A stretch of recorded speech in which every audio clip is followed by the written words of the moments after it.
باب چہارم حقیقت مختلف ہوتی ہے۔ ایک وقت تھا جب تمہاری آنکھوں پہ ایک پٹی تھی، تمہاری دنیا اندھیری تھی، لیکن یہ جا چکی بینائی وقتی تھی۔ تم نے دیکھے خواب کہیں، سجائے تھے ارمان کہیں، بچپن تھا خواب سا، جوانی رہی احترام کی ماری سی، پھر وقت نے یوں کھیل کھیلے، یوں بخت نے تم کو ناچ نچائے، جینے تم سے رشتے کہیں، لوٹے جوتے خواب سجائے، پھر ایک دن ہوئے تم باغی، تم نے کی جو دل نے کہی، بتلاؤں کیا، بے وقاری، بے قدری، بے حسی، بربادی، سبھی۔ عین جوانی میں تم خالی ہاتھ ہوئے، بڑھاپے کے لیے بے ساتھ ہوئے، لیکن یہ تھا وجدان کا وقت، تمہارا کہانی کار جھوٹا تھا، اور جو ہی تم نے یہ بھید جانا، تبدیل ہوئے کھیل، تم نے جانا مہرا اندھا تھا، اب کھیل پھر بدلا ہے، اب کردار نئے انداز سے تم پہ وارد ہوئے، اب تم ہو ایک بساط پہ، اب تمہارے آگے ہیں مہرے کئی، ان مہروں سے تم کھیلو، ان سکوں سے پہچان بناؤ، رونا نہیں ہے ماضی پہ، یا کل پہ تمہارے پردے تھے، ہر دور میں وقت میں چند لمحے تھے، وہ لمحے جو نہ بینائی تھے، نہ تم تھے کم عقل، نہ تھے تم بے ذہن، سرگوشی کچھ ہے کہتی سنو، جو دکھتا ہے وہ ہوتا نہیں، جو اندازے ہوں وہ درست نہیں، آتی جاتی سانس، بہتی بھاگتی ہوا، بہتی بڑھتی ندی، سب تم کو ایک پیغام سنائے، اتارو آنکھوں سے پٹی اور کہو حقیقت مختلف ہوتی ہے۔ میں نے تمہیں اس رات تمہاری منگیتر سے بات کرتے ہوئے دیکھا تھا۔ تم کتنے ہاریبل ہو مہدی۔ ڈائننگ ہال سے نکلتے ہوئے مہدی گمبھیر کا موبائل تھرتھرایا تھا، غیر شناسہ نمبر، لیکن خیر یہ اس کے لیے کوئی نئی بات نہیں تھی۔ موبائل کان سے لگاتے ہوئے باہر نکلتا چلا گیا۔ اس کی کسی پرانے دوست کی کال تھی، وہ غائب دماغی سے چند پل بات کرتا رہا، پھر کال کاٹ دی۔ اسی لمحے اس کی نظر لان میں ذرا فاصلے پہ کھڑی انیسہ پہ پڑی، لمبے بال اور ماڈل جیسی جسامت والی لڑکی افسردہ آنکھوں سے آسمان کو تک رہی تھی۔ مہندی چل پل یوں ہی کھڑا اس کی پشت کو دیکھتا رہا۔ یہ لڑکی اس کی منگیتر تھی، بچپن سے اس کا نام اپنے نام کے ساتھ سنا تھا، اچھا نہیں لگا تھا تو برا بھی نہیں لگتا تھا، رفتہ رفتہ یہ لا تعلقی انسیت میں بدلنے لگی۔ مہندی کو انیسہ کے ساتھ وقت گزارنا، باتیں کرنا پسند آنے لگا، اس کے نام کے آخر میں اپنا نام لگانا بھی پسند تھا، نئے ملک نئے شہر جا کر اس کے لیے چیزیں لانا، اس کی پسند ناپسند کا خیال رکھا، سب عادت بنتی چلی گئی۔ گزرے برسوں کو پیچھے چھوڑ کر اگر حال کی بات کروں تو مہدی گمبھیر انیسہ کے ساتھ زندگی گزارنا چاہتا تھا، لیکن انیسہ نہیں، اس کی بات کی اہمیت نہ ہوتی، لیکن بختیار گمبھیر کے وچار بھی کچھ ایسے ہی تھے۔ انہیں انیسہ کے لیے مہدی سے زیادہ کیس پسند تھا، ہونہار، لائق اور مضبوط سہارا۔ اپنی بیٹی کو ایسا مضبوط سہارا دینے کے لیے وہ مہدی کو مفلوج کر سکتے تھے۔ آہا، تب می گمبھیر تمام خیالات کو ذہن سے جھٹکتا مہدی گمبھیر انیسہ کی طرف چھوٹے چھوٹے قدم اٹھانے لگا۔ چاند کی میٹھی روشنی اس کے چہرے پہ پڑ رہی تھی، وہ اسے دل سے نکال رہا تھا، اسی کی خواہش پہ۔ اگر یہ آسان نہیں تھا تو اتنا مشکل بھی نہیں تھا۔ کیا کر رہی ہو؟ اس کے حق میں ٹھہر کر نرمی سے سسار کیا۔ انیسہ نے پلٹ کر اسے دیکھا، آنکھوں کی جوت بجھی ہوئی تھی۔ اس گھر میں سوائے غم منانے کی اور کیا کیا جا سکتا ہے؟ تھکا ہوا باغی لہجہ۔ تم سے وعدہ کیا تھا تمہیں یہاں سے آزادی دلاؤں گا، پھر آخر کیا چیز ہے جو تمہیں اتنا ستا رہی ہے؟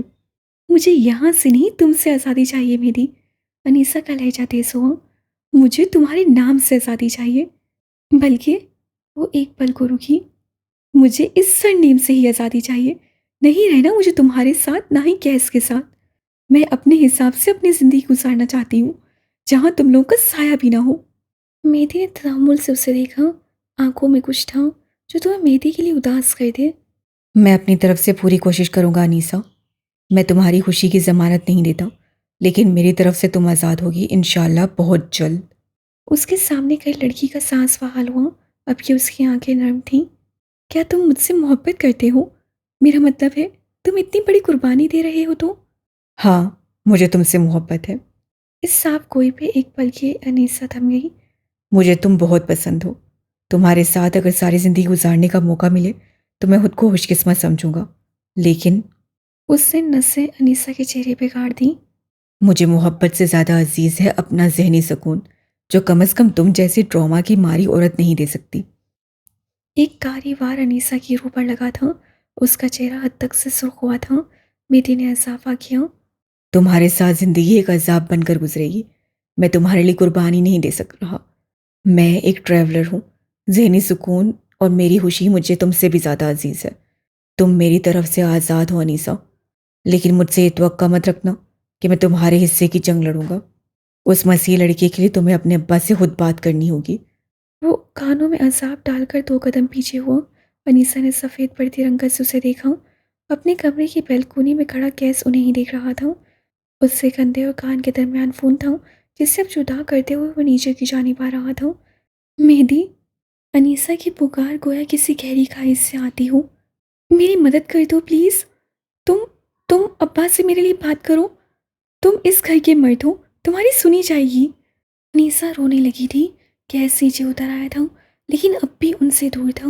اسے آوازیں نہیں آتی تھیں، لیکن وہ تاثرات دیکھ سکتا تھا۔ میں پیچھے کے بغیر مر جاؤں گی۔ میں اسے بہت چاہتی ہوں۔ تم ایک بار پیچھے ہٹ چکے ہو۔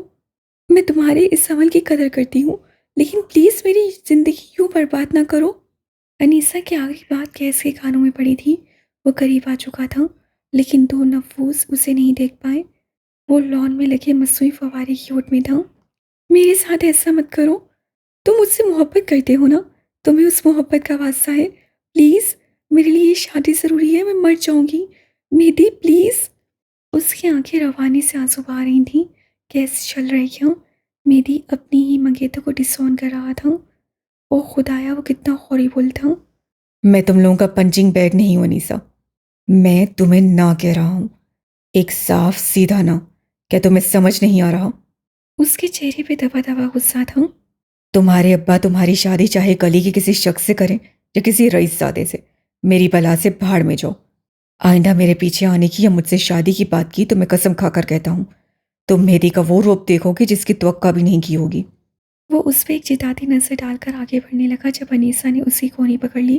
آنسو اب بھی تواتر سے بہہ رہے تھے۔ تم میرے ساتھ ایسا نہیں کر سکتے مہدی، تم میرے ساتھ ایسا نہیں کر سکتے۔ پلیز مجھے اس بیچ منجھار میں مت چھوڑو، پلیز۔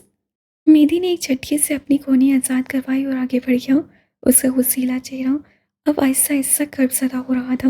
کیسے جو سنا تھا وہ حقیقت تھی، لیکن ادھوری۔ مہدی نے جو کیا تھا وہ خودکرسی نہیں تھی، اور انیسہ جو کر رہی تھی وہ محبت نہیں، سودے بازی تھی۔ دور کہیں کسی نے سرگوشی کی تھی۔ حقیقت مختلف ہوتی ہے۔ اپنے کمرے میں دائیں سے بائیں چکر کاٹتی سینیا حاکم شدید بے چین تھی۔ کیا وہ مر چکا ہوگا؟ کیا وہ واقعی مر گیا ہوگا؟ کسی نے اس کا فون بھی تو بند کر دیا تھا۔ وہ آخر کس سے پوچھے؟ کیا پوچھے؟ بالآخر اس سے اپنا موبائل اٹھایا، سفید پردے چہرے کو ہاتھ پھیر کر کمپوز کیا، بلاک لسٹ سے ایک نمبر نکالا، اور اب کہ اس کی انگلیاں ویڈو نامی شخص کو میسج کر رہی تھیں۔ یہاں سے کئی میل دور اسلام آباد کی ایک پرائیویٹ ہسپتال کے آئی سی یو کے باہر کیس گمبھیر بینچ پہ بیٹھا تھا۔ بال بکھرے ہوئے تھے، چہرہ پیلا پھٹک، آنکھیں مڑتا۔ اس کا برینڈڈ کوٹ بینچ پہ پڑا، وہ اپنی ناقدری کو رو رہا تھا۔ شرٹ سلور زدہ تھی اور جگہ جگہ سرخ دھبے تھے، کچھ دھبے اس کے ہاتھوں پر بھی تھے۔ آج وہ تھکا ہوا لگ رہا تھا۔ آج محل کا سب سے مضبوط ستون بیٹھ رہا تھا۔ اس کے ہاتھ میں مہدی کا موبائل تھا، جسے یوں دبوچ رکھا تھا جیسے جانے نہیں دے گا۔ دفاتن پیغام کی ٹیون گونجی۔ کیس چونک کر سیدھا ہوا تھا۔ اگر زندہ ہے تو یس لکھیں، ورنہ میری فاتحہ راستے میں ہے۔ بڑی تمیز سے ایک بدتمیزانہ سوال کیا گیا تھا۔ کیسے غیر دماغی سے اس میسج کو دیکھا۔ کئی لمحے وہ سوچتا رہا، پھر اس کی انگلیوں نے کچھ لکھا تھا۔ اگر وہ زندہ رہا تو بازو میں گولی لگنے کی وجہ سے لکھ نہیں سکتا، اگر مر گیا تو تمہاری فاتحہ نہیں چاہیے اسے۔ خون آلودہ ہاتھوں سے جواب لکھا۔ اس کی آنکھوں کے آگے ابھی بھی وہی منظر تھا۔ وہ آفس میں تھا، مقصود اسے ترخم سے دیکھ رہے تھے۔ عبداللہ دور کہیں خلاؤں میں دیکھ رہا تھا۔ یکدم اس کے موبائل نے تھرتھرانا شروع کیا۔ بغیر دیکھے کال اٹینڈ کرتے ہوئے اس نے موبائل کان سے لگایا۔ آنکھیں گلابی پڑ چکی تھیں، چہرہ خطرناک حد تک سفید۔ آگے سے جو کچھ کہا گیا تھا، کیس کے لیے ساری دنیا کی گردش رک گئی تھی۔ اس کا فون والا ہاتھ بے دم ہو گیا تھا۔ کئی لمحات کے لیے وہ سانس نہیں لے سکا۔ دائیں بائیں چکر لگاتی سینیا کی بریڈ میسج جون کی وجہ سے تھمی تھی۔ پیلا اور ہرا دوپٹہ اس کے ساتھ لہرا رہا تھا۔ اگلے ہی پل اس کے ماتھے کے بل شدید ہوئے۔ اگر اسے نہیں تو کیا آپ کو فاتحہ کی ضرورت ہے؟ چند پل بعد اسکرین پہ روشن ہوئی۔ مجھے فاتحہ بھی نہیں بچا سکتی، میرا ٹھکانہ جہنم ہے، نیری جہنم۔ اضافہ کیا۔ زینیا نے ٹھہر کر اس میسج کو دیکھا۔ یہ میری نہیں تھا، یہ کون تھا؟ وہ ناسمجھی سے چند لمحے میسج دیکھتی رہی اور پھر دوبارہ ٹائپ کرنے لگی۔ جب تک سانس ہے، جنت جہنم کا فیصلہ تمہارے پاس ہے۔ سانس ٹوٹی، امید ٹوٹی۔ پیغام سفر کرتا ہوا گیا اور کیسے ہاتھ میں پکڑے موبائل میں ڈیرا ڈالا، کیسے تھکی تھکی آنکھوں سے پیغام پڑھا۔ جنت مجھے انکمفرٹیبل کرے گی، جہنم میرے لیے نہیں ہے۔ اسے پیغام بھیج کر آنکھیں مونی، کرمسی سیال آنکھوں کے آگے بہہ رہا تھا۔ سب کچھ سرخ ہوتا چلا گیا۔ مہدی کے کمرے کے دروازے پر رک کر اسے دیوار کا سہارا لیا تھا۔ اس کے سامنے اس کا کزن تھا، اس کا بھائی۔ نیلی روشنی میں خون کے دھبے اپنا رنگ نہیں دکھا رہے تھے، لیکن کیس کو یہ خون اپنے دل سے رشتہ محسوس ہوا تھا۔ وہ کئی لمحے آگے نہیں بڑھ سکا۔ فاصلہ زیادہ نہیں تھا، لیکن اسے لگا یہ میلوں کی مساوت ہو جیسے۔ مہدی کے پاس اس کے دوست تھے، ملازم تھے، سب اسے راستہ دے رہے تھے۔ اس کے اندر اب مزید لاشیں اٹھانے کی سکت نہیں تھی۔ وہ دھندلی پڑتی بصارت کے ساتھ آگے بڑھ رہا تھا۔ کئی لمحے بعد اس سے گھٹنوں کے بل خود کو اسی سرخ سیال کے قریب بیٹھتا محسوس کیا۔ اس سے ہاتھ بڑھا کر مہدی کے سینے پہ رکھا تھا۔ سانسیں چل رہی تھیں، نہ جانے کتنی دیر مزید چل پاتی۔ خون کے قطرے اس کے جسم سے اب بھی بہہ رہے تھے، نہ جانے مزید کتنی دیر بہتے۔ اس کا دماغ معاف ہو رہا تھا، خود کو مفلوج محسوس کر رہا تھا۔ پھٹی پھٹی آنکھوں سے خون کے دھبے اور پھٹا ہوا جسم دیکھنا اس کی مجبوری تھی۔ اگر تم ایک منٹ کے لیے اپنی فلسفی ایک جانب رکھ کر مجھے بتاؤ گے کہ مہدی مر گیا یا زندہ ہے تو تمہارا احسان ہوگا۔ تھر تھراتا موبائل اسے ایک بار پھر حال میں کھینچ لایا۔ تم کیا چاہتی ہو، وہ مر جائے یا بچ جائے؟ تھکے تھکے انداز سے پیغام بھیج کر کیس سے گہری سانس خارج کی۔ آس پاس کا رش، لوگوں کی بھانت بھانت کی بولیاں، سفید کفن جیسا کوٹ پہنے آتے جاتے ڈاکٹرز، دوائیوں کی بو۔ اسے ان سب سے فرار چاہیے تھا، کوئی ہو جو اس سے بات کرے، اس کے خیال بدلے۔ زرد جوڑے والی لڑکی کا موبائل جگمگایا، آنکھوں میں الجھن ابھری۔ آخر یہ صاف صاف جواب کیوں نہیں دیتا؟ میں چاہتی ہوں وہ مر جائے تاکہ اسے معلوم ہو انسانوں کی دنیا میں فرشتہ بننے کا انجام کیا ہوتا ہے۔ اسے مرنے نہیں دوں گا میں، زندگی اس کے لیے سزا ہے اور اسے جھیلنی چاہیے۔ پیغام دیکھ کر وہ ایک پل کو رکی، آنکھیں شیطانی انداز میں چمکی۔ ویٹ ویٹ ویٹ، کہیں تم اس کی کڈنیپر تو نہیں ہو؟ کہیں تم نے اسے کوئی نقصان تو نہیں پہنچایا؟ اگر تم نے ایسا کیا ہے تو یقین مانو جہنم واقعی تمہارے لیے بنی ہے۔ کیسے اچھمبے سے اتنا لمبا میسج پڑھا؟ اس میں ایسا کیا خاص ہے، کیوں اسے مارا نہیں جا سکتا؟ کیس واقعی جاننا چاہتا تھا۔ زینہ نے کندھے اچکاتے ہوئے ٹائپ کیا۔ کسی انسان کو زندہ چھوڑ دینے کے لیے ایک ہی وجہ کافی ہوتی ہے کہ وہ انسان ہے، اور مہدی کمبیر ایک اچھا انسان ہے۔ اگر وہ زندہ ہے تو پلیز اسے مت مارنا۔ بس میسیجز پہ سڑکی سے باتیں کروا لو، دھڑا دھڑ ٹائپ کر دے گی۔ وہ اتنا اچھا نہیں ہے جتنا بنتا ہے۔ بے سار جواب۔ تم اتنے برے نہیں ہو جتنے بنتے ہو۔ ترنت آئے جواب نے ایک پل کے لیے کیس کو ساکن کر دیا۔ وہ خون میں لت پت شخص کو اٹھا رہا تھا، اس کی سبز آنکھوں پہ پڑتا تھا۔ وہ ان آنکھوں کو کھولے ہوئے دیکھنا چاہتا تھا۔ کیا کرنا چاہیے اسے علم نہیں تھا، لیکن وہ بس راہداریوں میں بھاگ رہا تھا۔ اس کی شرٹ خون آلود ہو رہی تھی، اس کے ہاتھ تھک رہے تھے، لیکن وہ اندھا دھند بھاگ رہا تھا۔ اگلے مناظر ٹوٹے بکھرے تھے۔ اس سے اپنے بھائی کو ایمبولینس میں ڈالتے دیکھا، لوگ ان کی تصاویر بنا رہے تھے۔ وہ شل تھا، کسی کو دیکھ نہیں رہا تھا۔ اس کا ہاتھ مہدی کے سینے پہ تھا۔ دھک دھک کی یہ آواز اسے سکون دے رہی تھی، امید دلاسا دے رہی تھی۔ ہسپتال کی راہداریوں میں اس کے آگے پیچھے ڈاکٹر سے اسٹریچرز پہ لیٹا وجود، اس کے چہرے پہ نیل پڑ گئے تھے۔ کوئی کسی انسان کو کیسے مار سکتا ہے؟ اسے ٹوٹے دل کے ساتھ سوچا۔ مہدی کے دوست پریشان تھے، کچھ لوگ تو ہسپتال ہی نہیں آئے، کہیں کوئی پولیس کیس نہ بن جائے۔ ہر کوئی ڈہ رہا تھا، کھڑا تھا تو بس کیس گمبھیر، لیکن کتنی دیر تک؟ تم کون ہو؟ کیسے سطری سوال کیا۔ پہلے مجھے یہ بتاؤ مہدی زندہ ہے یا مر گیا؟ پھر تعارف. وہ زندہ ہے، اب تعارف؟ مجھے نہیں لگتا اب اس کی ضرورت ہے. اس سے بلاک کا بٹن دباتے ہوئے موبائل بند کر دیا. یہ سب اتنی جلدی ہوا تھا کہ وہ کچھ سمجھ ہی نہ سکا. کیس حد تک تھا. ایک تو اس نے میری بات کا جواب نہیں دیا، پھر مجھے ہی بلاک کر دیا. وہ کئی لمحے واقعی حق تک رہا تھا. یہ اس کے ساتھ کیا ہوا تھا وہ واقعی سمجھ نہ سکا. کیس گمبھیر اپنی زندگی میں پہلی بار کسی کے ہاتھوں بلاک ہوا تھا. گہری گمبھیر خاموشی، چاند کی سراسی روشنی اور گہرا اندھیرا، اور ان سب کے درمیان اس نے آہستگی سے کریڈل پہ پڑا فون اٹھایا. ریل گھمائی. دل دھڑکا تھا، ہاتھ لرزے تھے. امیدوں کا دیا نئے سرے سے بڑبڑایا. اس سمے اس پہر زینیا حاکم کے لیے ساری دنیا سن ہو گئی تھی. کال مل گئی تھی. ایک بھاری مردانہ آواز اسے کانوں سے ٹکرائی تھی. زینیا نے بے اختیار اپنے دل کے مقام پر ہاتھ رکھا تھا. اس نے اس آواز کو سننے کے لیے کئی سال اپنی سماعتیں بے قرار رکھی تھیں. گمبھیر محل میں واقع کیس گمبھیر کا شاہی کمرہ اس دن بھی ویسا ہی تھا، شاہانہ پرتعیش.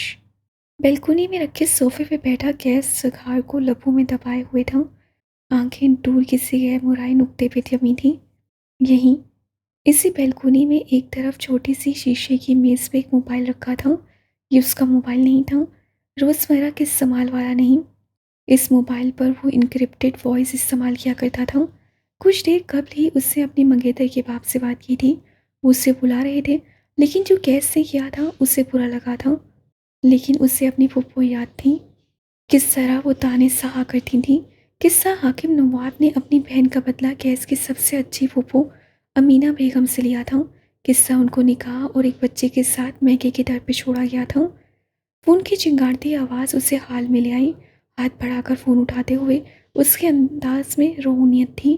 ماتھے پہ بل. ابتدا کیس نے کی تھی بلوچی زبان میں ایک درج سوال، لیکن دوسری جانب سے ایک لڑکی کی آواز سن کر وہ تھم گیا. اس سے کچھ کہنے کی کوشش کی لیکن خاموش کروا دیا گیا. وہ مسلسل اس کا نام پکار رہی تھی. گویا یقین کر لینا چاہتی ہوں. اتنے عرصے بعد اپنا اصل نام سن کر وہ حال میں نہیں تھا. عبداللہ نام کی پکار اسے ماضی میں لے جاتی تھی، کہیں حال اور کبھی مستقبل. آوازیں کیس کا خوف تھیں. وہ 155 IQ کا مالک آوازیں پہچاننے کے معاملے میں دنیا کا کم عقل ترین انسان تھا. کئی سالوں سے تمہارا انتظار کیا ہے. ایک نسوانی آواز. کیس پہ حیرتوں کا پہاڑ ٹوٹا تھا. اس کے خاندان میں یوں لڑکیاں کسی مرد کو کال نہیں کیا کرتی تھیں. تم؟ کیس سے کچھ کہنا چاہا جب وہ اسے ٹوک گئی. کیس کا رواں رواں کان بن گیا. جب سے ہوش سنبھالا تمہارا نام اپنے نام کے ساتھ سنا. اتنی عادت ہو گئی ہے کہ اب چھٹ نہیں رہی. اس کی آواز کتنی خوبصورت تھی. کیسے سکون سے آنکھیں مون لی. دوسری جانب سے اب وہ کچھ کہہ رہی تھی. کئی لمحہ وہ مزید کچھ کہتی رہی. کیس ہر ایک لفظ کو حفظ کر رہا تھا. نہ محبت، نہ انسیت، نہ کسی قسم کی کشش. یہ اس کا گلٹی پلیشر ثابت ہو رہا تھا. میں بہت خوبصورت ہوں، سب کہتے ہیں، لیکن سب کہتے ہیں عبداللہ مجھ سے زیادہ خوبصورت ہے. میں نے تمہارے ساتھ کھڑے ہو کر خود کو دیکھنے کا انتظار کیا ہے. میں نے انتظار کیا ہے. تم خود اعتراف کرو گے کہ تمہاری عورت زیادہ خوبصورت ہے. کیا تم واقعی اتنی خوبصورت ہو؟ کیس دلکشی سے مسکرایا. آنکھیں انوز بند تھیں. چاند کی مدھم روشنی اس کے چہرے پہ گر رہی تھی. اس کے سوال کے جواب میں اسے درستی سے خاموش رہنے کا کہا گیا. وہ واقعی خاموش ہو بھی گیا. کیس اسے سننا چاہتا تھا. وہ اسے پتہ نہیں کیوں سننا چاہتا تھا. یہ محبت، یہ انسیت، یہ کشش، ایسا کچھ نہیں تھا. کئی برسوں بعد ایسے ہی بے سکونی، بے قراری اس سے کئی برس قبل اپنی پھپھو کی آنکھوں میں دیکھی تھی. اس کے ابا جب اسے انتقام کے لیے تیار کرتے تھے، ان کی آنکھوں کی تپش اسے سب یاد تھا. میں تمہارے نام کے ساتھ یوزڈ ہو گئی ہوں. میں تمہارے علاوہ کسی اور کو سوچوں تو ایسا لگتا ہے جیسے کوئی غیر ضروری شے دائرے میں آ گئی ہو. کیس اب کے سیدھا ہو کے بیٹھا. چاند کی روشنی اس کے ماتھے پہ پڑ رہی تھی. کئی پل گوادر کی نم ہوائیں اپنا پیغام اسلام آباد نہ لا سکیں تو اسلام آباد کا سکون منتشر ہونے لگا. آ جاؤ عبداللہ. کئی پل بعد بے حد آزردگی سے کہا گیا. عبداللہ کئی پل کے لیے کچھ نہ کہہ سکا. تمہاری آواز خوبصورت ہے. وہ مزے سے بولا، گویا اس کی تکلیف سے ہاتھ اٹھا رہا ہو. تم کون ہو؟ کیسے اضافہ کیا. وہی جس سے تم اپنے نام پہ بٹھا گئے ہو، اور وہی جس سے تمہارے نام کے ساتھ وفاداری کی ہے؟ وہ کس اعتماد سے بولتی تھی؟ وہ کس طرح جواب دے کر لاجواب کرتی تھی؟ میں نے سنا تھا خاندان کی لڑکیاں بہت حیا والی ہوتی ہیں، بلا ضرورت مردوں سے بات نہیں کرتی۔ طنز کے تیر چلانے میں وہ ماہر تھا۔ میں نے سنا تھا خاندان کے مرد بہت غیرت والے ہوتے ہیں، اپنے نام سے جڑی لڑکی کا نام کسی اور کے ساتھ نہیں سن سکتے۔ کہاں سنا سچ کہاں ہوتا ہے عبداللہ؟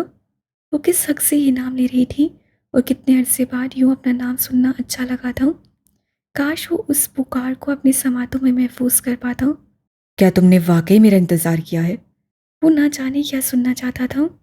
نہیں، وہ یک لفظی جواب پہ وہ تھم گیا۔ میں نے کبھی تمہارا انتظار نہیں کیا، میں نے تمہارے آنے کا یقین رکھا ہے۔ تمہیں آنا چاہیے عبداللہ، وہ جتا رہی تھی۔ اپنی بیلکونی میں کرسی سے ٹیک لگائے بیٹھے کیس کی آنکھیں یکدم چمکی تھیں۔ میں کیوں آؤں؟ کیا تمہیں مجھ سے محبت ہے؟ مجھے تم سے ضد ہے۔ اگر تم کہتی تمہیں مجھ سے محبت ہے تو مجھے زیادہ مزہ آتا۔ انتقام نے اس کے لہجے میں سر اٹھایا تھا۔ اگلے کئی لمحے اس کی طرف سے خاموشی رہی۔ کیس بھی خاموشی سے اس کے بولنے کا منتظر رہا۔ آ جاؤ عبداللہ، اس سے گویا اپنی انا پہ پیر رکھ کر کہا تھا۔ الفاظ نہیں تھے، ماضی کا فلیش بیک تھے۔ آگ، لاشیں، خون، نارنجی بھڑکتے شعلے، ان سب کے درمیان کیس کا دماغ کوئی یادداشت نہیں بنا سکا۔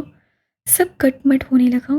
آوازیں کیس کا خوف تھیں، آوازیں اس کا برا ماضی تھیں۔ اگلے کئی لمحے کیس نے اسے بہت کچھ کہا، شاید انکار، شاید انتقام۔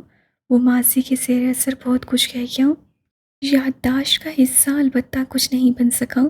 اب اگلے کئی لمحے اسے سسکیوں کی کھوٹی کھوٹی آوازیں سنائی دیتی رہیں۔ خدا کی قسم عبداللہ، میں تمہیں مر کر بھی معاف نہیں کروں گی۔ تم اتنی مضبوط نہیں ہو جتنی بنتی ہو۔ وہ لچ کر صفاق تبصرہ کر گیا۔ پچھلے چند لمحوں میں اس سے کیا کہا تھا اسے یاد نہیں تھا۔ وہ ایک فوبک انسان تھا۔ میں ذرا بھی مضبوط نہیں ہوں، میں ڈھیٹ ہوں عبداللہ۔ یہ نام، کاش وہ لڑکی یہ نام لینا چھوڑ دے۔